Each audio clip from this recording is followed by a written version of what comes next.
Չակրաներ, հավաքման կետ։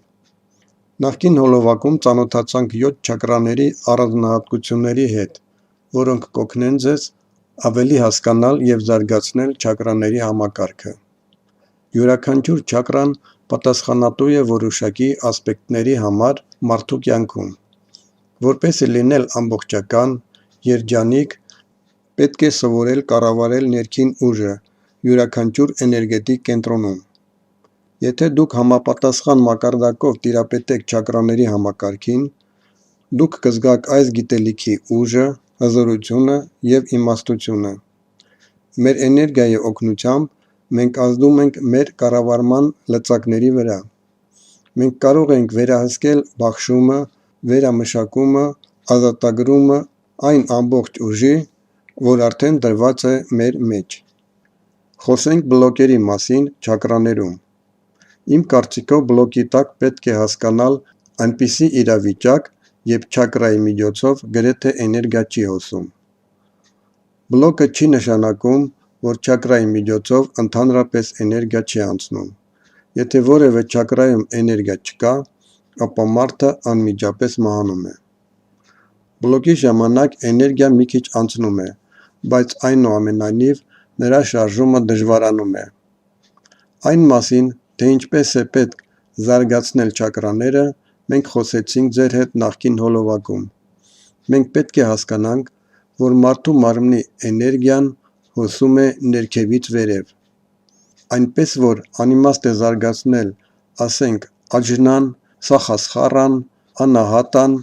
եթե դուք ունեք արգելափակում ստորին չակրաներում։ Դա պարզապես անիմաստ է։ Չակրան դա աստիճան է,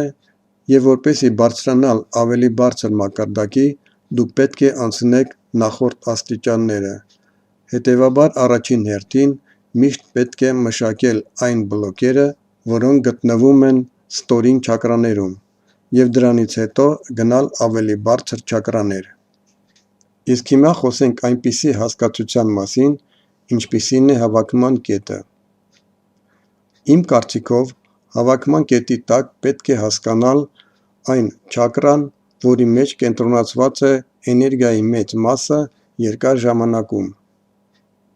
Ենթադրենք որևէ մարդ, ով վարձու աշխատող է, վաստակում է նվազագույն գումար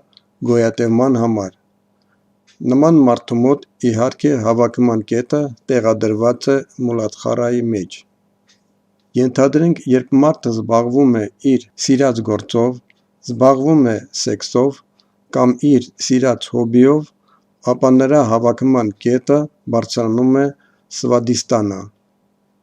Մենք ձեր հետ արդեն գիտենք, որ այս չակրան պատասխանատու է հաճույքի և ուրախության համար։ Ըստ էության, հավաքման կետը յուրաքանչյուր մարդու մոտ շարժական է, բայց առանցքային դեր է խաղում այն, որտեղ է այն գտնվում ժամանակի մեծ մասը։ Եվ մարդկանց մեծ մասի մոտ հավաքման կետը գտնվում է հենց 3 ամենացածր չակրաներում։ Մարդկանց մեծ մասի մոտ դա ստորին մուլադխառա չակրան է,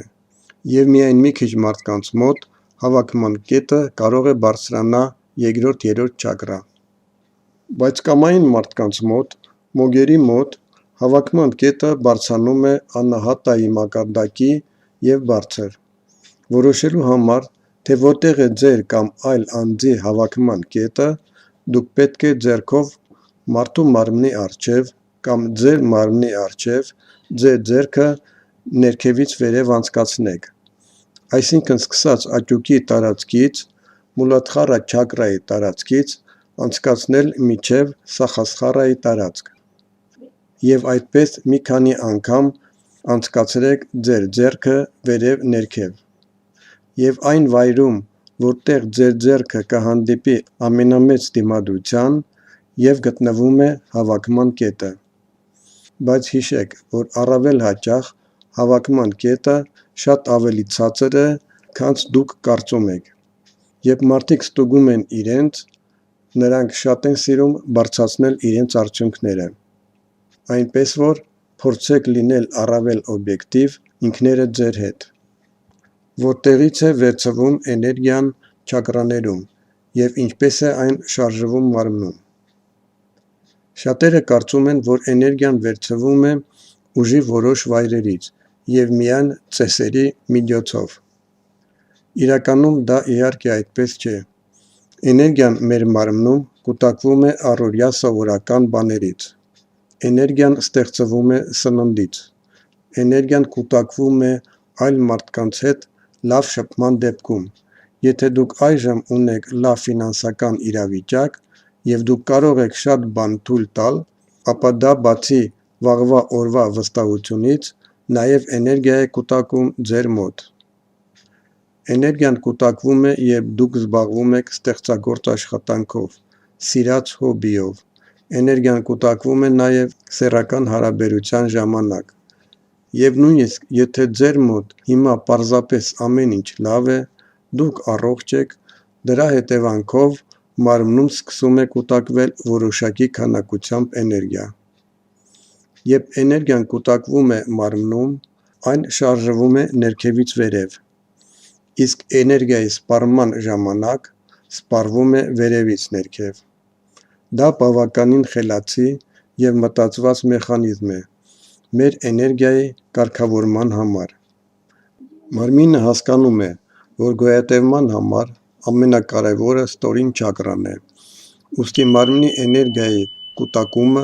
միշտ սկսվում է ներքևից, մուլադխարայից, սվադիսթանա և բարձր։ Նույնիսկ այն դեպքում, երբ էներգիան շատ չէ, դա բավարար է առնվազն ստորին ամենակարևոր չակրաների համար։ Եթե դուք սկսում եք ծախսել ձեր էներգիան, ասենք ինչ-որ մոգական ծիսակատարության համար, ապա այն ծախսվում է վերևից ներքև։ Սկզբում էներգիան վերցվում է գոյատևման համար ավելի պակաս կարևոր չակրաներից, այսինքն ավելի բարձր չակրաներից։ Բայց եթե այդ չակրաներում էներգիան քիչ է, ապա էներգիան վերցվում է ավելի ցածր չակրաներից։ Լինում է, որ մարդիկ ծիսակատարություն են անում և նրանք ասում են, որ դրա պատճառով վատացել են հարաբերությունները կամ առողջությունը։ Բանը նրանում չէ, որ ծիսակատարություն է տեղի ունեցել, և դա ինչ-որ պատիժ է մոգությամբ զբաղվելու համար։ Ոչ, դա ըստ էության կարող է տեղի ունենալ, քանի որ չակրաներում էներգիայի պակաս կա։ Դուք կատարում եք ծիսակատարություն, և ձեր մարմինը պետք է ինչ-որ տեղից վերցնի էներգիա ծիսակատարությունը իրականացնելու համար։ Անախատայում և ավելի բարձր չակրաներում ընդհանրապես էներգիա քիչ է։ Այդ պատճառով իջնում ենք ավելի ցածր։ Իսկ ինչպես է վիճակը Մանիպուրայի մեջ։ Մանիպուրայի մեջ էլ էներգիան քիչ է, որովհետև ֆինանսների հետ կապված խնդիրներ կան։ Իջնենք ներքև։ Սվադիսթանայում էլ էներգիա քիչ է, քանի որ հարաբերությունները վատ են։ Մնում է Մուլադհարան։ Այստեղ էլ լավ չէ,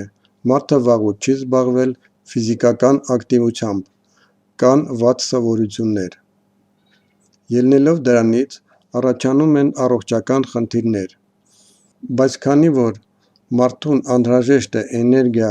ծիսակատարության համար,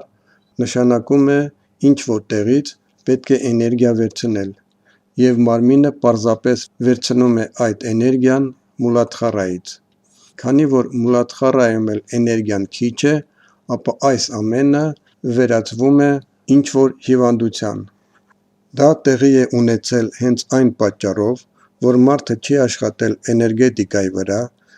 չի զարգացրել չակրաները։ Հետևաբար, մոգի համար կարևոր է բարձրացնել հավաքման կետը առնվազն անահատայի մակարդակին։ Եթե էներգիան ծիսակատարության համար վերցվի անահատայից, ապա դա գրեթե աննկատ կանդրադառնա մարդու կյանքի վրա։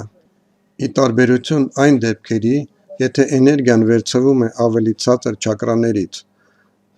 դա նման է Մասլոուի կարիքների բուրգին։ Առավել կարևոր կյանքի գոյատևման համար էներգիան գտնվում է ներքևի մասում, և նրանից էներգիան վերցվում է միայն վերջին հերթին։ Իսկ ավելի պակաս կարևոր Կյանքի գոյատևման համար էներգիան գտնվում է վերևում։ Եթե ցանկանում եք լրջորեն զբաղվել մոգությամբ կամ պարզապես առողջ լինել, անպայման աշխատեք ձեր չակրաների համակարգի զարգացման վրա։ Եվ հիշեք, որ չակրաները պետք է զարգացնել ոչ միայն էներգետիկ մակարդակով, այլ նաև ֆիզիկական առումով։